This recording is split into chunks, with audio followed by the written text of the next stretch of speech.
le chômage qui augmente, les problèmes financiers qui se développent, les endettements qui sont en train de s'accroître de plus en plus. Quelle est la situation financière que vous êtes en train d'affronter actuellement? Très bien, nous sommes aujourd'hui lundi, le jour que vous pouvez changer la situation que vous êtes en train d'affronter dans votre vie financière, professionnelle, économique. Soyez bienvenus dans votre émission France en direct. Aujourd'hui, nous vous parlerons au sujet des conquêtes, les conquêtes que vous pouvez accomplir dans votre vie indépendamment de la situation financière, professionnelle ou administrative que vous soyez en train d'affronter. Restez avec nous, nous allons revenir dans quelques instants. Dois-je me définir d'après mon passé? Mon compte bancaire est-il le reflet de mon intérieur? Et qui serai-je quand mon apparence commencera à faner? Nous pouvons refléter notre identité dans de nombreuses choses et finir par devenir un parfait étranger en se regardant dans le miroir. Dieu nous a créés à son image pour que nous ayons une vie confortable, intérieurement et extérieurement, fruit d'une droiture, d'une foi intelligente et d'une bonne conduite quotidienne.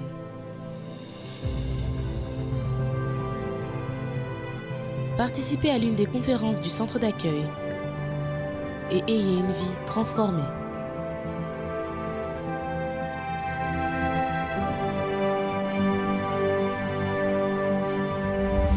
Indépendamment de la situation que vous soyez en train d'affronter maintenant, nous savons que peut-être le moment que le problème est arrivé dans votre vie, il a commencé à engendrer d'autres problèmes. Et aujourd'hui, vous vous retrouvez dans une situation difficile. Peut-être à l'exemple de ce témoignage que nous allons voir, Madame Mimi, elle aussi, elle a commencé à voir sa vie s'empirer dès le moment qu'elle a vécu un problème grave dans sa vie. Participons, assistons ensemble et nous allons revenir tout de suite après. Wow, j'avais beaucoup trop de problèmes. Et déjà, avant de venir au centre d'accueil, j'étais dans des autres églises. Je chantais, je priais, mais je ne voyais pas la main de Dieu. Et en 2009, c'est arrivé que j'ai perdu ma fille. Elle est décédée sans cause. Elle a fait des crises parce que j'étais séparée avec le papa. C'était la bagarre tout le temps. Et ma fille, elle a fait des crises, des convictions, elle est tombée dans le coma. Et puis 5 mois après, elle est décédée. Donc j'ai prié, j'ai appelé même les hommes de Dieu que je connaissais, d'autres qui sont venus de l'Allemagne, tout ça, prier. Et ma fille elle est décédée comme ça, sans maladie, sans rien. Et à partir de là, je me suis dit, oh là, tant d'années que je suis dans l'église, dans le Seigneur, et ma fille est décédée comme ça, j'ai perdu confiance, j'ai perdu la foi. Donc j'avais la foi, mais morte. J'avais la foi seulement que Dieu est là, parce qu'il est le créateur. Mais en moi, je dis, bon, Dieu est là, mais il ne fait rien. Voilà. Je connais Dieu, je connais Jésus, mais Jésus ne fait rien, ne bénit pas, il ne guérit pas. Parce que vu le problème qui m'est arrivé, et mes enfants, je les ramenais dans les églises pour prier, mais c'est le problème-là. Et à partir de là, j'ai commencé à vivre avec la peur, avec les négatifs dans ma tête. J'ai devenu trop négatif. Tout ce que je voyais, j'ai dit, bon, voilà, et j'ai perdu confiance en moi-même. J'étais toujours dans la peur qu'il m'arrive encore quelque chose à mes enfants encore. Et malgré que, comme je dis, j'étais dans l'église, je n'étais pas enseignée. Voilà, je n'étais pas enseignée. J'allais prier. Pour moi, j'allais prier et rentrer à la maison. C'est tout. L'enseignement, je ne comprenais rien parce que, vu le problème que j'ai traversé, j'avais le problème du décès de ma fille et j'ai rencontré les problèmes de finances. Tout était bloqué. Et le problème de santé, c'est venu après, en 2013. Surtout le problème de finances, oh là là. Tout a été bloqué. J'ai tout perdu. J'ai perdu et j'avais perdu une partie de ma vie. Je ne vivais plus. J'étais une personne, je pleurais tout le temps, mais personne ne voyait. Je pleurais tout le temps. Et en plus, il m'est venu à plusieurs fois l'idée de me suicider, de tuer mes enfants et me tuer comme ça, il n'y aura plus mon histoire. Et là, je ne le dis à personne. Je dis à personne, j'ai dit, bon, comme Dieu m'a pris ma fille, pourquoi je vais vivre? Parce que j'avais 3, il me reste 2. Et je ne voyais plus le goût de la vie. Et une fois, même quand j'étais avec le papa, j'ai essayé de me suicider 2 fois. C'était des menaces dans le couple qui, déjà le monsieur ne croyait pas en Dieu. Et moi, je priais, ça ne collait pas. Et à plusieurs fois, j'ai essayé de démarrer la voiture, d'aller enfoncer dans le mur. Et devant mes enfants, ils voyaient ça, parce que c'était derrière, c'est moi qui conduisais. Ce sont des choses que mes enfants ils ont gardées à la tête. Donc voilà. Et après le décès de ma fille, c'est encore revenu cette idée. Je dis, soit je tue mes enfants, après je me tue. Ou soit je cherche un moyen, je tue le père de mes enfants, comme ça je sois soulagée. Mais malgré toutes ces idées-là qui me venaient à la tête, j'étais dans l'église. Pour moi, j'ai prié. Donc j'avais personne pour me consoler, pour m'expliquer que c'était mal. Donc j'étais dans un bulle, j'étais là, et personne ne savait tout ça. C'était moi et que moi. J'avais eu de crédit, parce que j'avais mon travail, je travaillais. J'avais des crédits que je remboursais. Et quand j'ai quitté la maison, quand je suis séparée avec le papa, moi j'étais obligée de partir avec les enfants. Et j'ai perdu tout, mon travail, tout. Et les crédits revenaient impayés. Plus impayés, 1 mois, 2 mois, directement, c'est à la Banque de France. Et je ne pouvais pas, parce que je suis partie dans le 59. Et je ne pouvais pas payer. Et là, tout a basculé. Je suis retrouvée sans carte bancaire, sans travail, affiché à la Banque de France, il n'y avait plus rien. Donc c'est là, ça a duré presque 10 ans. À l'exemple de Madame Mimi qui a commencé à affronter des situations difficiles, au point même qu'elle a perdu sa fille, et cela a basculé toute sa vie. Combien de personnes dues à un problème conjugal, un problème de santé, un problème, sa vie, elle a basculé complètement. Quelqu'un qui avait des réussites dans l'entreprise, quelqu'un qui prospérait dans son commerce, quelqu'un qui était valorisé dans sa vie professionnelle et aujourd'hui se retrouve endetté, perdu. Peut-être c'est votre cas. Peut-être vous ne savez plus ce qu'il faut faire et comment vous allez réussir à vous en sortir. Eh bien, nous, dans le centre d'accueil universel, nous dédions la journée du lundi. La journée du lundi, c'est une journée dédiée au congrès financier, aux conquêtes, à la réussite. Pour ceux qui priorisent et qui savent qu'il est important de rendre un bon témoignage, de changer de vie, d'avoir une vie qui prouve et qui montre la grandeur de l'Éternel. Dans le centre d'accueil universel, nous avons cette réunion à 7 h du matin, à 10 h du matin, à midi, à 15 h et à 20 h. Ce au siège à Paris, au 254 rue du Faubourg Saint-Martin, au 10e arrondissement, tout proche du métro Louis Blanc, ou de Stalingrad. Vous aurez l'opportunité de pouvoir participer de cette réunion et changer la situation que vous êtes en train d'affronter, comme l'a fait Madame Mimi. Nous allons continuer avec la suite de son témoignage, mais si vous voulez dès à présent avoir d'autres renseignements au sujet de l'adresse le plus proche de chez vous, ici en France, vous pouvez contacter toujours l'AMI 24 heures au 01 53 35 85 12. Bon, déjà une fois, j'étais ma fille, c'est ma fille qui venait ici.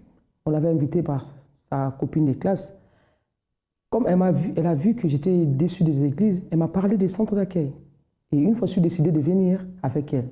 Je suis venue, mais j'ai rien compris. Je suis restée derrière, debout, avec beaucoup de monde. Et je dis à ma fille, mais c'est quoi ça que l'église restée debout comme ça? Et je suis repartie. Et après 6 mois, je suis restée à la maison. Après 6 mois, quand je suis tombée malade, le fibrome a explosé. Et je ne savais pas où aller. Les médecins m'ont dit, il faut que je sois opérée en urgence. J'ai dit non, je ne vais rien enlever sur moi. S'il y a un Dieu quelque part, je vais aller chercher. Et un matin, dimanche, le 1er juin 2014. J'ai retenu même la date. Et le pasteur y prêchait, je me suis retrouvée. Je me suis dit, mon Dieu, il y a quelque part où je peux trouver la joie, la paix. J'ai senti directement la paix parce que je marchais avec la peur. J'avais plus confiance, j'ai tout perdu. Et quand j'ai continué le culte après, et de là, tout ce que le pasteur disait, c'est comme s'il y avait quelque chose qui était endormi en moi, ça s'est réveillé. J'ai dit, voilà, j'ai trouvé une place. La première chose que j'ai appris ici à l'église, c'était la foi. Appliquer, travailler la foi. Et j'ai accepté tout. J'ai dit, je vais guérir, je vais changer, je vais faire ça. Tout ce qui sortait de la bouche des hommes de Dieu, je l'ai appliqué. Fais ça, je fais. Fais ça, appliquez ça. Et sur le propos de mardi, mettez tout. Donc j'ai accepté tout parce que comme j'avais besoin de guérir, d'être guéri le plus tôt, de changer plus tôt, et au bout de 3 semaines, j'étais guéri de fibromes. Le sang s'est arrêté et le fibrome s'est tombé à la maison. C'était après un culte de dimanche. Donc j'avais tellement obéi à tout ce que les hommes de Dieu disaient et j'ai été guéri au bout de 3 semaines. J'ai dit, campagne d'Israël, c'est quoi ça? On m'a expliqué, il faut faire ça, tout. J'attendais les témoignages. Comme j'étais tellement connecté, j'ai dit, bon, ok, je vais me lancer. Et j'ai demandé une chose, j'ai dit, Seigneur, si c'est vrai, j'ai fait 18 ans ici en Europe, je ne suis jamais allé à mon pays. J'ai dit, fais quelque chose. Je puisse aller à mon pays et retourner. Pour rien. Et pas, le voyage est arrivé. On m'a proposé un voyage. Oh, j'ai rien acheté, ni les billets, ni les séjours. Je suis parti au Congo. C'était la première fois, depuis que je suis arrivé en France. Je n'ai jamais mis mes pieds au pays. Et là, j'étais parti, je suis allé au mois d'octobre. J'ai fait 3 mois. Et c'était tellement bien. Et je suis rentré. Là, c'était la réponse aux campagnes parce que je voulais tester si vraiment il y a Dieu ici. Et ça a marché. Donc, j'ai eu vraiment des résultats. Dieu a répondu. Moi, j'ai fait des sacrifices, j'ai fait des propos. Et c'était parce que j'étais affiché à la Banque de France. Donc, normalement, ça devait prendre fin en 2017. Et tout ce que les pasteurs, parce que c'était les pasteurs qui me disaient, fais ça, vas-y, allez toucher. J'ai fait aussi des propos, tout ça. J'avais rien parce que plus je ne travaillais pas, j'étais au chômage avec la maladie. Mais le peu que j'avais, j'ai donné. J'ai essayé de donner les offrandes, les propos, tout ça. Et j'ai prié aussi pour ma vie financière. J'ai demandé à Dieu, pendant les campagnes aussi, que mon nom soit effacé. Et c'est ce que Dieu a fait. Je suis allé voir à la Banque de France. Et j'étais surpris. On m'a dit que je n'ai jamais été affiché. Je n'ai jamais... Donc, il n'y a pas de traces. Suite au propos de l'ange pour aller circuler les ordinateurs, on m'a dit, madame, vous n'avez jamais été affichée. J'ai dit, mais si, ça devait terminer en 2017. Et madame, non, il n'y a pas votre nom. Donc, il n'y a pas de traces. Ça m'a étonné. J'ai dit, oh là, Dieu béni. Dieu agit. J'ai vu la main de Dieu. Depuis que je suis venu au centre d'accueil, sans commenter, sans flatter, j'ai vu la main de Dieu. Regardez l'exemple de Madame Mimi, au point qu'elle est arrivée à être fichée à la Banque de France. Des centaines, des milliers de personnes se retrouvent dans la même situation. Et peut-être vous dites, Séraphin, c'est mon cas. Moi aussi, je suis fiché à la Banque de France.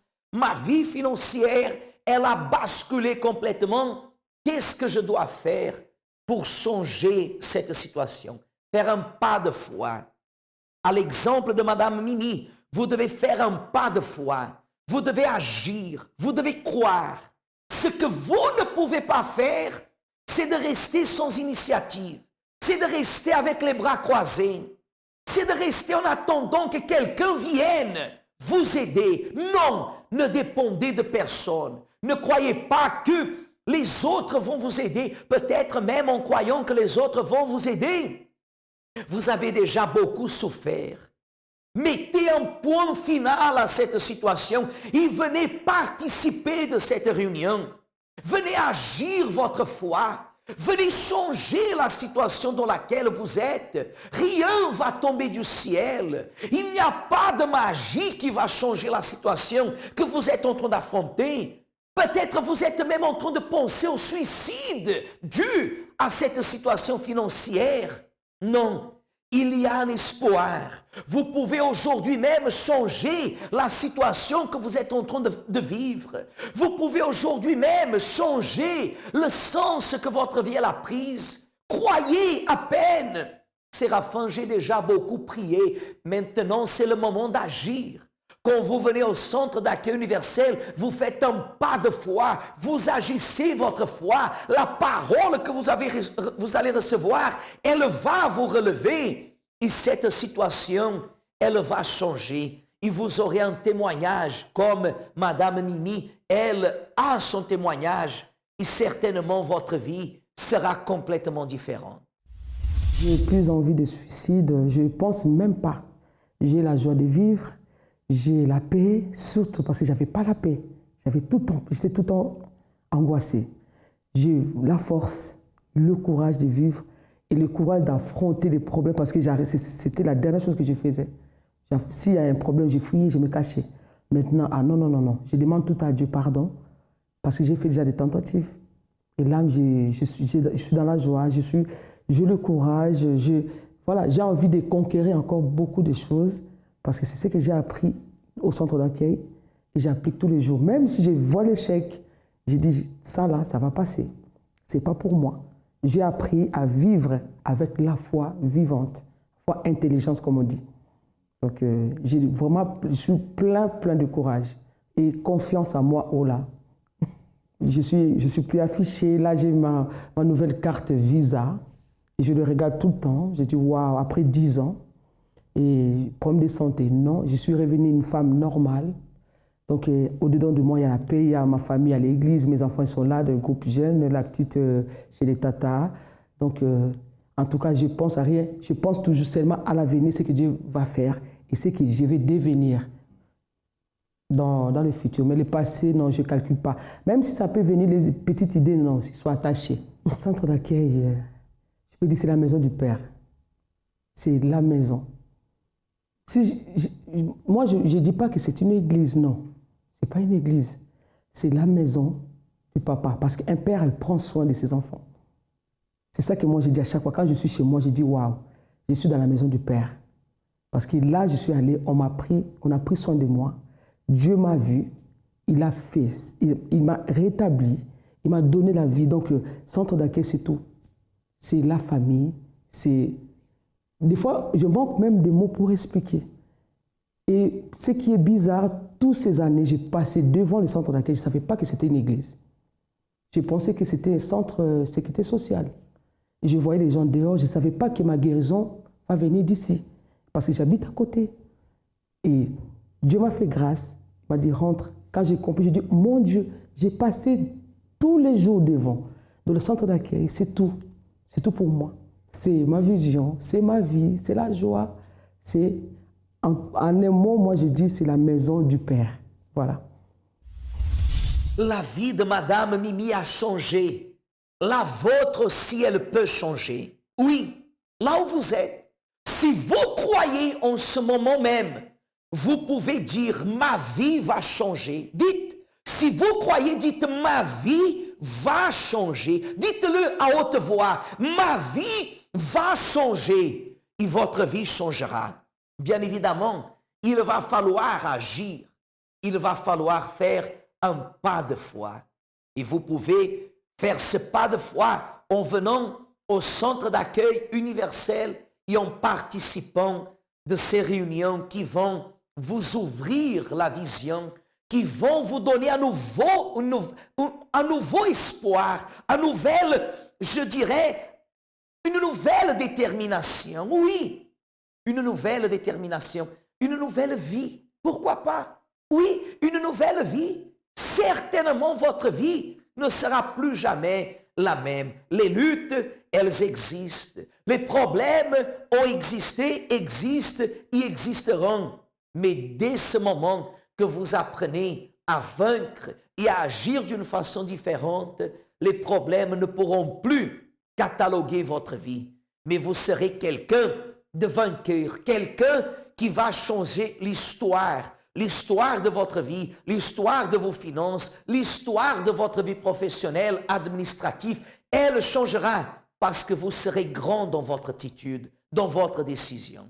Ici à Paris, 254 rue du Faubourg Saint-Martin, au 10e arrondissement, tout proche du métro Louis Blanc et Stalingrad. Vous pouvez même transmettre ce lien, urdtv.eu, à quelqu'un qui peut-être est en train d'affronter un problème difficile. Transmettez par texto, par mail, par WhatsApp. Faites cette personne connaître aussi ce que vous êtes en train de connaître, de découvrir, ou si vous connaissez déjà cette parole que vous êtes en train de recevoir et que je suis pleinement sûr ne peut que vous aider.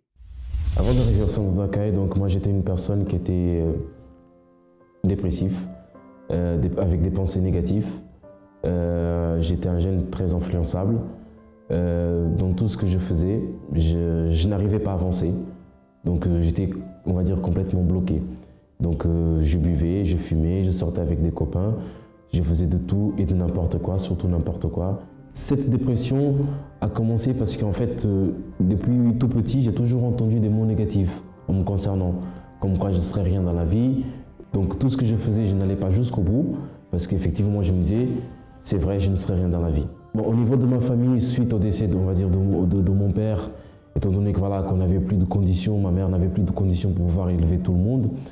Et donc ça aussi a beaucoup joué dessus, parce que je voyais autour de moi, on va dire mes amis, mes voisins, ils avaient une famille unie, et moi, la famille, elle était complètement séparée.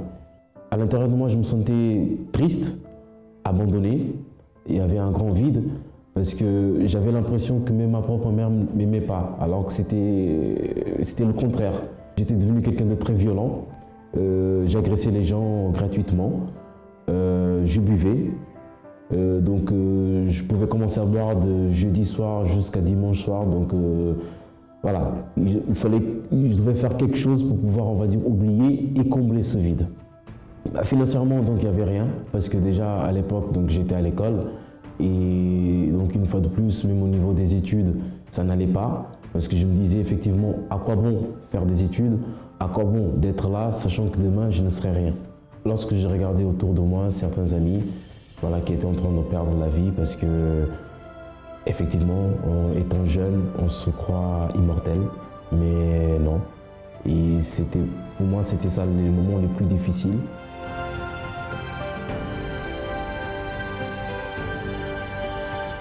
Donc je connais le centre d'accueil par le biais de ma sœur, qui m'avait invité à plusieurs reprises.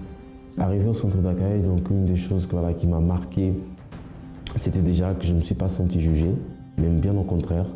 Donc j'étais entouré, et c'était des choses qu'avant, personne ne portait de l'intérêt envers moi. Et ça, pour moi, déjà, c'était déjà un point positif. Je commençais à m'intéresser plus à la parole de Dieu. J'étais vraiment en train de découvrir. Et par la suite, c'était aussi donc les témoignages de toutes ces personnes dont leur vie a été transformée. Je me souviens donc qu'il y avait le témoignage d'une personne qui a commencé du rien, donc c'était un SDF. Et par la suite, donc, il est devenu quand même quelqu'un. Et moi, je me sentais comme un SDF dans mon intérieur, donc une personne sans rien. À partir de là, donc, je me suis dit, si réellement ce Dieu a pu faire transformer la vie de ces personnes, ça veut dire qu'il peut le faire aussi pour ma vie. Et quelques temps après, donc, il y a eu la campagne d'Israël qui est arrivée. Et j'ai vu la campagne d'Israël comme une opportunité. C'était tout au tout. Donc pour moi, il fallait absolument que ça marche. Donc Andra d'aujourd'hui, c'est une personne complètement, je dirais, différente, transformée, nouveau. Je ne pense plus comme avant. Avant, j'avais des pensées négatives. Une personne qui n'avait pas d'ambition, mais aujourd'hui, je ne cesse d'avoir des idées pour pouvoir me développer, d'aller de l'avant. Je ne me sens plus faible, comme c'était le cas quand je suis arrivé au centre d'accueil. Donc aujourd'hui, je me sens quelqu'un de plus fort, capable. Ma famille aujourd'hui, elle est soudée. Et pour une famille qui était séparée, aujourd'hui, on a appris à se connaître les uns les autres.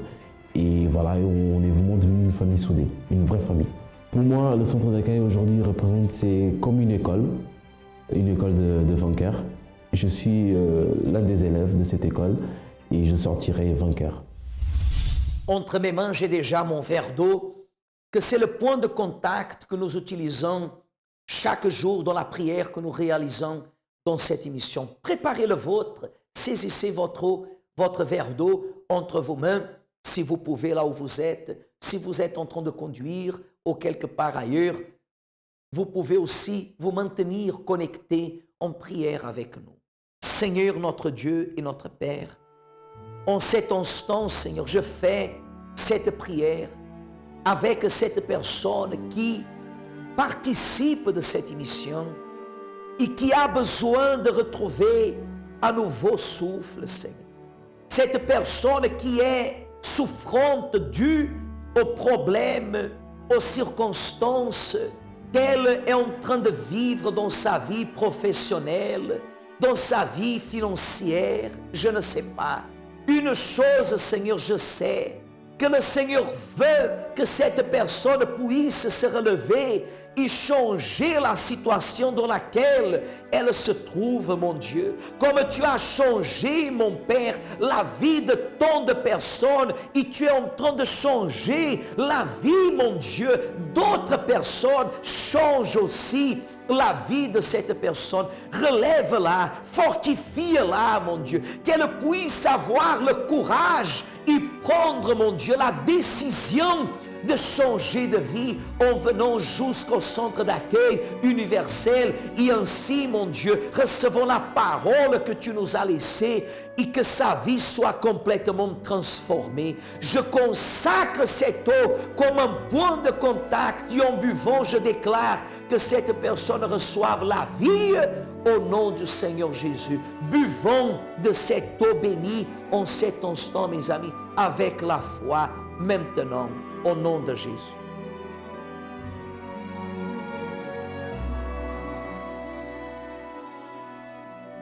Et recevez la vie. Recevez la vie. Regardez-moi. Recevez la vie. Soyez maintenant fortifiés. Soyez forts. Parce que la vie, elle est difficile. La situation que vous affrontez, peut-être, elle est difficile.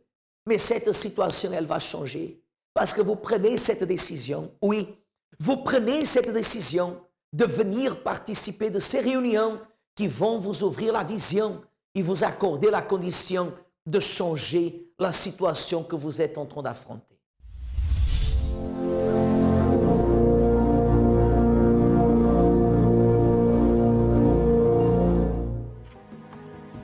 Pourquoi vois-tu la paille qui est dans l'œil de ton frère et n'aperçois-tu pas la poutre qui est dans ton œil? Ou comment peux-tu dire à ton frère, laisse-moi ôter une paille de ton œil, toi qui as une poutre dans le tien? Hypocrite, ôte premièrement la poutre de ton œil, et alors tu verras comment ôter la paille de l'œil de ton frère. Nous arrivons à la fin de notre émission France en direct, mais nous y serons demain à la même heure, dans la même foi et dans la même détermination.